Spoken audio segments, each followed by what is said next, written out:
ಇನ್ನು ಚಿನ್ನಸ್ವಾಮಿ ಕ್ರೀಡಾಂಗಣದಲ್ಲಿ ನಡೆದಂತಹ ಕಾಲ್ತುಳಿತ ಪ್ರಕರಣಕ್ಕೆ ಸಂಬಂಧಪಟ್ಟಂತೆ ನಿನ್ನೆ 30ಕ್ಕೂ ಹೆಚ್ಚು ಪೊಲೀಸರಿಂದ ಹೇಳಿಕೆಯನ್ನು ದಾಖಲಿಸಿಕೊಳ್ಳಲಾಯಿತು. ಡಿಸಿ ಜಗದೀಶ್ ಅವರ ನೇತೃತ್ವದಲ್ಲಿ ಈ ಪ್ರಕರಣದ ತನಿಖೆ ನಡೀತಾ ಇದೆ. ಕೆಎಸ್ಸಿಎ ಖಜಾಂಚಿ ಮತ್ತು ಸೆಕ್ರೆಟರಿಗೂ ಕೂಡ ನೋಟಿಸ್ ಜಾರಿಯಾಗಿದೆ. ಇವತ್ತು ವಿಚಾರಣೆಗೆ ಹಾಜರಾಗುವಂತೆ ಡಿಸಿ ಸೂಚಿಸಿದ್ದಾರೆ. ಡಿಸಿ ಜಗದೀಶ್ ಅವರ ನೇತೃತ್ವದಲ್ಲಿ ನಡೀತಾ ಇರುವಂತಹ ತನಿಖೆ ಇದು. ನಿನ್ನೆ 30ಕ್ಕೂ ಹೆಚ್ಚು ಪೊಲೀಸರಿಂದ ಹೇಳಿಕೆಯನ್ನು ದಾಖಲಿಸಿಕೊಳ್ಳಲಾಗಿತ್ತು. ಈಗ ಕೆಎಸ್ಸಿಎ ಖಜಾಂಚಿ ಮತ್ತು ಸೆಕ್ರೆಟರಿಗೆ ನೋಟಿಸ್ ಜಾರಿಯಾಗಿದೆ. ಇವತ್ತು ವಿಚಾರಣೆಗೆ ಬನ್ನಿ ಅಂತ ಸೂಚನೆಯನ್ನು ಕೊಡಲಾಗಿದೆ. ಖಜಾಂಚಿ ಶಂಕರ್ ಮತ್ತು ಸೆಕ್ರೆಟರಿ ಜೈರಾಮ್ ಅವರಿಗೆ ಬುಲಾವ್ ಹೋಗಿದೆ.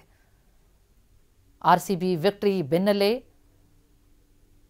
ಈ ಕಾಲ್ತುಳಿತ ಏನು ನಡೆದಿತ್ತು ಸಂಭ್ರಮಾಚರಣೆಯ ಸಂದರ್ಭದಲ್ಲಿ ಸಮರ್ಪಕ ವ್ಯವಸ್ಥೆಯನ್ನು ಮಾಡಿಕೊಳ್ಳಿಲ್ಲ, ಭದ್ರತಾ ವ್ಯವಸ್ಥೆ ಇರಲಿಲ್ಲ. ಇದೆಲ್ಲವೂ ಕೂಡ ನಿರ್ಲಕ್ಷ್ಯದಾದಂತಹ ಸಾವು ಅನ್ನುವುದು ಕೇಳಿಬಂದಂತಹ ಆರೋಪ.